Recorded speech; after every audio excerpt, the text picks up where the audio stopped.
ओम शांति। ओम शांति। ओम शांति। आज का स्वमान, मैं निश्चय बुद्धि विजयी आत्मा हूँ। निश्चय किस पर? सब कहेंगे बाबा पर। बाबा पर निश्चय का सबूत क्या है, वो बाबा ने आज बताया। अपनी विजय पर भी निश्चय, जिसको ये निश्चय है कि भगवान मेरा साथी है, हमारा नहीं, मेरा। जबकि भगवान मेरा साथी है तो विजय मेरी है ना। भगवान पर निश्चय है तो विजय पर निश्चय है। विजय पर डाउट है तो वहीं पहुंचेगी ना बात घूमकर। अब विजय की भी बात आज बाबा ने फिर गहराई से समझाई है कि विजय सिर्फ उसको नहीं कहते हैं कि हमने कोई बड़ी बड़ी बातें कर ली, बड़ी बड़ी समस्याओं का सामना कर लिया, ठीक है, अच्छा विजय होती है। थोड़े कोई विकारों को जीत लिया। लेकिन आज बाबा विजय को हर स्टेप में कैसे यूज़ करना है उसको बता रहे हैं। क्योंकि कोई भी मंजिल छोटे छोटे कदमों को चल के मिलती है। यहाँ तक भी पहुँचना है तो सीढ़ी का एक एक कदम चल के ऊपर पहुँचते हैं। ऐसे ही विजय के भी छोटे छोटे कदम होते हैं। उन कदमों पर विजय तो टोटल विजय है। ये कोई सिर्फ एक ऊंची छलांग नहीं है कि एक छलांग मारी और हो गया। कदम दर कदम ये अपना रूप धरती है विजय। उसमें फिर आज बाबा ने एक टेंडेंसी बताई है कि ये अपने ऊपर है। विजय का भी जो स्टैंडर्ड है वो अपने ऊपर है कि हम बड़ी बड़ी बातों को छोटा कर देते हैं या छोटी छोटी बातों को भी बड़ा कर देते हैं। बड़ी बात को छोटा कर दिया तो विजय हो गई, छोटी बात को बड़ा कर दिया तो हार हो गई। आप सबको भी अनुभव होगा, जब समस्या से बाहर निकल आते हैं बहुत बार लगता है इतनी छोटी सी बात में उलझ रहे थे, और जब उसके अंदर होते हैं, उलझ रहे होते हैं, तब वही बात बहुत बड़ी लग रही होती है। बाद में अपने पे ही हंसी आ रही होती है। ये मैंने क्या किया, ऐसे ही बाल की खाल उतार रहे थे, बस उतनी सी बात ही छोड़ देते, कुछ बात ही नहीं थी, यूं ही हम उलझ गए। लगता है ऐसा महसूस आती। तो बाबा ने कहा ये अपने ऊपर है कि बात को बड़ी करना थी छोटी, या फिर बात बड़ी है पर छोटी कर देना, ये अपने स्वभाव के ऊपर है। तो बाबा ने कहा सब तरह के बच्चे होते हैं। कोई बड़ी बात को छोटा करने वाले भी होते हैं, कोई छोटी बात को बड़ा करने वाले भी होते हैं। पर बाबा ने आज विधि समझाई है। कितनी भी बड़ी माया की बात आ जाए, मायावी बड़ी मायावी बात सामना करने के लिए आ जाए, आप क्या करो, आप उससे भी बड़े हो जाओ। आप उससे बड़े हो जाएंगे तो बात छोटी हो जाएगी। नॉर्मली हम लोग जोर क्या लगा रहे होते हैं, जब भी कोई बातें आती हैं तो हम जोर क्या लगा रहे होते हैं, उन बातों को ख़त्म करने का, उन बातों को बदलने का, उन बातों को छोटा करने का, यही जोर लगा रहे होते हैं ना। समझो व्यक्ति से आई कोई बात, कोई व्यक्ति है क्रोध करने वाला, कोई व्यक्ति है अभिमानी तंग करने वाला, कोई व्यक्ति है गंदी दृष्टि वाला, हम जोर क्या लगाएंगे? कुछ भी करें ये सुधर जाए, यही जोर लगाते हैं ना। आज बाबा ने मना कर दिया। माया की कितनी भी बड़ी बात सामना करने के लिए आए, आप बात से बड़े हो जाओ, बात छोटी हो जाएगी। अपना कद बढ़ाओ, बात का कद न घटाओ। ये हमारा हनुमान का यादगार है। सुरसा मुंह बड़ा करती है, हनुमान अपना साइज बड़ा करता, बड़ा बड़ा बड़ा बड़ा बड़ा। फाइनल जो दिखाया मक्खी जितना, वो भी हमारा ही रूप दिखाया कि हमारा सबसे बड़ा बड़प्पन है अपने सूक्ष्म आत्म स्वरूप में स्थित हो जाना। इससे विजय होती है, बाहरी बड़प्पन से नहीं। बाहरी रूप से हम बात को बड़ा छोटा नहीं कर रहे हैं, लेकिन उसकी सूक्ष्मता को समझ रहे। इसलिए बाबा ने वरदान में आगे कहा है, कोई भी परिस्थिति आए तो स्वस्थिति के आगे परिस्थिति आपका कुछ भी बिगाड़ नहीं सकेगी, आप विजयी हो जाएंगे। सिर्फ एक काम करना है हम ब्राह्मणों को, वो भी आज काम दिया बाबा ने वरदान में, कि समय पर याद आए। क्या याद आए? मैं कल्प कल्प की विजयी आत्मा हूँ। आगे पीछे तो हम सबको ये स्लोगन रटा पड़ा है ना। आधा बोलो पूरा तो सारे कर देंगे, है ना। जैसे ही हम शुरू करेंगे मैं कल्प, आगे आता ना सबको। तो बाबा कहते ऐसे आने वाला कोई काम का नहीं। कब आए? समय पर। समय पर याद आए, जब कोई मुश्किल सामने है, कोई मायावी रूप सामने है, उस टाइम याद आए मैं कल्प कल्प की विजयी आत्मा हूँ, तो इस निश्चय से विजय हो जाएगी। निश्चय में बड़ी ताकत है। जहाँ निश्चय होगा मैं विजयी हूँ, वहीं बात छोटी और हम बड़े हो जाएंगे। वहीं हमारी स्वस्थिति बड़ी और परिस्थिति छोटी हो जाएगी। उसको सामना करने की, उस परिस्थिति का रूप बदलने की ताकत आ जाएगी। नहीं तो इतना टाइम डिस्टर्ब होके, इतना उलझ के, इतनी शक्तियाँ गंवा के फिर समझ आता ओहो ज़रा सी बात थी, ऐसे ही हम उलझ रहे थे, बस सॉरी तो बोलना था, बस थोड़ा सा झुकना ही तो था, बस थोड़ा सा चुप भी तो रहना था, इतनी सी बात थी, ऐसे ही बतंगड़ बना दिए। फलानी चीज़ फलाने ने ले ली, मुझे नहीं मिली, बाद में समझ आया हो ना मिलने में कितना कल्याण था, क्योंकि मुझे इससे और अच्छी मिलने वाली थी। पहले नहीं याद आया कि ड्रामा कल्याणकारी, वक्त कल्याणकारी, भगवान मेरी फेवर में, मैं कल्प कल्प की विजयी आत्मा हूँ, जो होगा हर बात में मेरा कल्याण निश्चित है। ये अगर समय पर याद आया तो हनुमान है, न याद आया तो हनुमान का दूसरा रूप कौन सा मालूम है ना। हनुमान के दो रूप है, एक महावीर, दूसरा बंदर। जब भूल गया तो बंदर है, मिट्टी में खेल रहा है, पेड़ों पे फल तोड़ रहा है, छलांगे मार रहा है। याद आ गया तो पहाड़ उठा देगा। हनुमान है फिर तो समुद्र लांग जाएगा, छलांग मार के पुल बांध देगा। तो स्मृतियों का जादू है। तो हम स्मृति स्वरूप आत्माएं हैं। तो आज की स्मृति है, मैं कल्प कल्प की विजयी आत्मा हूँ, निश्चय बुद्धि विजयी हूँ।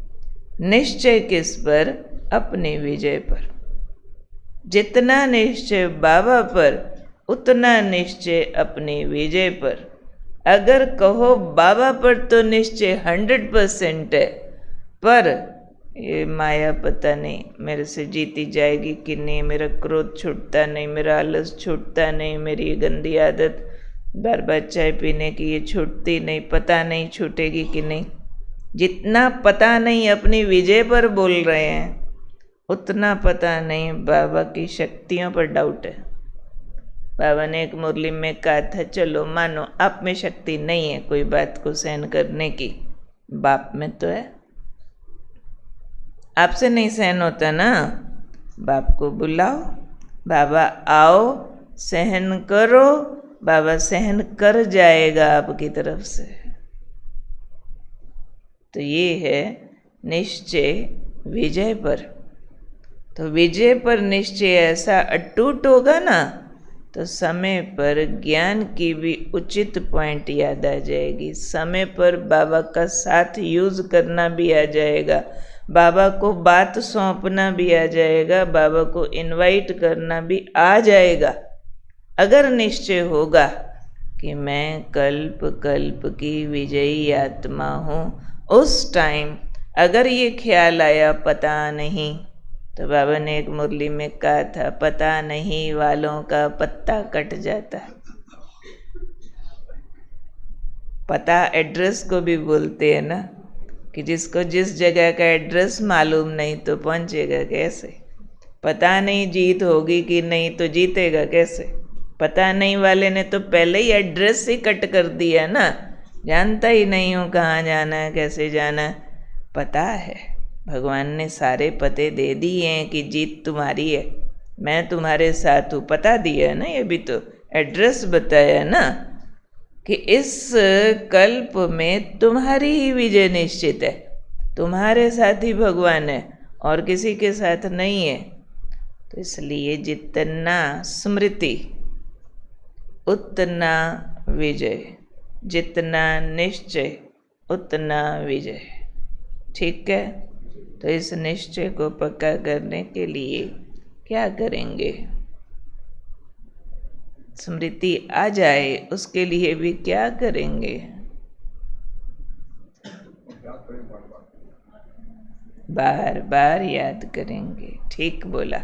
और आत्मस्थिति में रहेंगे। आत्मस्थिति सब स्मृतियों के दरवाजे खोल देती है। आत्मस्मृति में रहकर बाबा के साथ को यूज़ करेंगे। जिसका बार बार साथ लेने की आदत होती है तो समय पर उसी की याद आती है। अगर बार बार साथ लेने की आदत नहीं है तो समय पे वो याद नहीं आता है। और सोचना कि ये स्मृति विस्मृत न हो, ये निश्चय डोल न जाए, उसके लिए क्या करें? सोचेंगे तो आ जाएंगे ना आंसर, आ जाएंगे ना, और भी आएंगे। बाकी आज का हमारा फरिश्ता स्वरूप का अभ्यास चल रहा है। ट्रस्टी, किस किस का ट्रस्टी हमने ले लिया? तन का, मन का, धन का, संबंध का। कल किस किस को याद रहा मैं संबंधों में ट्रस्टी हूँ? जब ऐसा हाथ खड़ा करते हैं ना तो डाउट साथ में आ जाता है।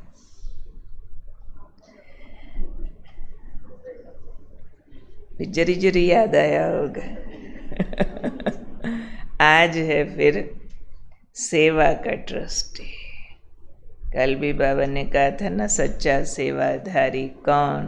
कल बाबा ने कहा आज उस पर भी हमारा अभ्यास है, क्योंकि हम बाबा के बच्चे भी हैं, स्टूडेंट भी है और सेवाधारी भी हैं। सेवा के बिना भी कोई ब्राह्मण नहीं है, पर सेवा में भी बाबा को चाहिए ट्रस्टी। और उसमें बाबा हमेशा उदाहरण देते हैं ब्रह्मा बाबा का, कि ब्रह्मा बाबा जैसा सेवाधारी कोई नहीं और ब्रह्मा बाबा जैसा निरहंकारी भी कोई नहीं।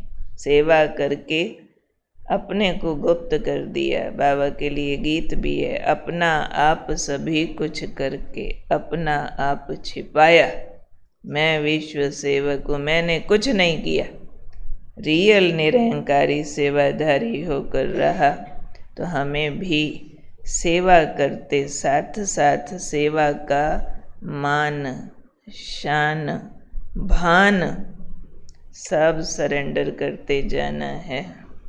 इसलिए एक बार यज्ञ में ऐसा किया गया था कि सब सेंटर्स की बहनों को 3 महीने के लिए बदली कर दिया गया था। और ये भी हमें शिक्षा होती है, ट्रेनिंग होती है कि जहाँ बिठाओ, आज को ये सेवा करनी है, हाँ जी, यहाँ करनी है, हाँ जी, वहाँ करनी है, हाँ जी। तो आप सबकी सेवाओं को भी अचानक शफल किया जाएगा, तैयार रहना। राशन वालों को भाषण, भाषण वालों को राशन, भाषण वालों को बर्तन साफ करने को दिए जाएंगे। लंबा लंबा टाइम, फिर चेक करना अपने को कि सेवा के अभिमान ने बांधा तो नहीं, उसमें मैंपन तो नहीं आया, मेरापन तो नहीं आया। और तब ये किया जाएगा जब आप भूल चुके होंगे कि ऐसा कभी कहा भी गया था अचानक, अभी ये वाली सेवा नहीं, आपको वो वाली करनी है, वो वाली नहीं, वो वाली करनी है। अचानक कई टेस्ट होता है, वो भी हम नहीं प्लान करेंगे, बाबा कराएगा। अच्छा, एक मुरली का पॉइंट है, भेजेंगे 2, एक सुनाती हूँ। 26/4/1982 सदा जी हाँ जी हाजिर करना यही सेवाधारियों की विशेषता है। जी हाँ जी हाजिर करना यही सेवाधारियों की विशेषता है। ये झुकना नहीं है, नीचे होना नहीं है, लेकिन फिर भी ऊंचा जाना है। एक एक शब्द पे गौर करना। छोटी सेवा से हम नीचे नहीं होते, ये भी ऊंचा जाना है। नंबर किसके हैं? हाँ जी के। क्या कर रहे हो उसके नहीं, हाँ जी के। ब्रह्मा बाप को देखा, ब्रह्मा बाप ने अपने को कितना नीचे किया, इतना निर्माण होकर सेवाधारी बना जो बच्चों के पांव दबाने के लिए भी तैयार। बच्चे मेरे से आगे हैं, बच्चे मेरे से भी अच्छा भाषण कर सकते हैं, पहले मैं कभी नहीं कहा।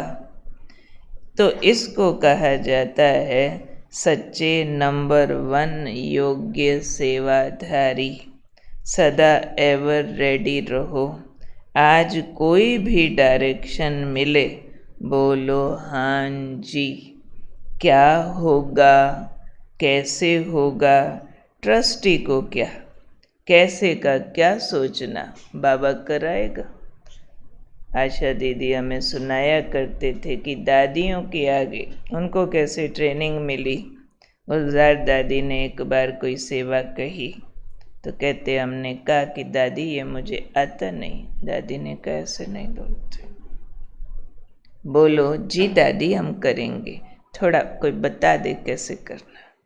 आता नहीं है में तो बहुत सारी मार्जिन है कि करना नहीं चाहते हैं, या कोई भान और अभिमान आ गया कि ये मैं क्यों करूं और टाल दिया। कुछ भी आएगा, नहीं आता तो सीखा जाता है ना। तो आज कोई भी डायरेक्शन मिले, बोलो हाँ जी। कहने वाला शक्ति देता है बाबा, साथ में मदद देता है। कैसे क्या सोचना, अपनी ऑफर सदा करो तो सदा उपराम रहेंगे। लगाव झुकाव से किनारा हो जाएगा। दूसरा भी महावाक्य इसमें बहुत अच्छा है, सेवा के ट्रस्टीपन का ही है, उसमें फिर डेप्थ है। बाबा ने सेवा के ट्रस्टीपन को रियल राज्य कला बोला। यही हमारी राजनीति है जो सारा विश्व हमारे से सीखेगा कि सब तरह की बड़े से बड़ी सेवा करते हुए भी मैंने कुछ नहीं किया, मेरा कुछ नहीं, ये बाबा ने कहा सबसे बड़ी राजनीति है। कौन जाने आज की दुनिया में ये वाली राजनीति। ट्रस्टीपन के बजाय राज्य की प्रवृत्ति के गृहस्थी बन गए हैं दुनिया वाले। गृहस्थी में बोझ होता है और ट्रस्टीपन में हल्कापन होता है। जब तक हल्के नहीं तो निर्णय शक्ति भी नहीं। बहुत लिंक है इसका। ट्रस्टी हैं, हल्के हैं तो निर्णय शक्ति श्रेष्ठ है। इसलिए सदा ट्रस्टी हैं, निमित्त है। ये भावना फलदायक है। भावना का फल मिलता है तो ये निमित्तपन की भावना सदा श्रेष्ठ फल देती रहेगी।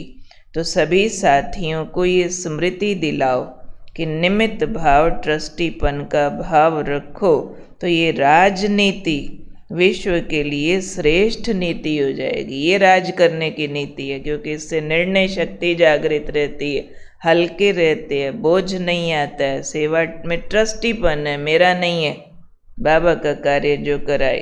सारा विश्व इस भारत की राजनीति को कॉपी करेगा। बहुत चिंतन मंथन करने का विषय है, लेकिन इसका आधार ट्रस्टीपन अर्थात निमित्त भाव। निमित्त भाव रख सदा सेवा में आगे बढ़ते चलो। जहाँ निमित्त भाव है, मैंपन का भाव नहीं है, वहाँ सदा उन्नति को पाते रहेंगे। ये निमित्त भाव शुभ भावना, शुभ कामना स्वतः जागृत करेगा। निमित्त भाव से ही शुभ भावना, शुभ कामना जागृत होगी। निमित्त भाव से ही हल्के रहेंगे, निमित्त भाव से ही ट्रस्टी होंगे, निर्णय शक्ति अच्छी रहेगी। कितने फायदे। यही राजनीति है जो सारा विश्व कॉपी करेगा। वंडर। अच्छा।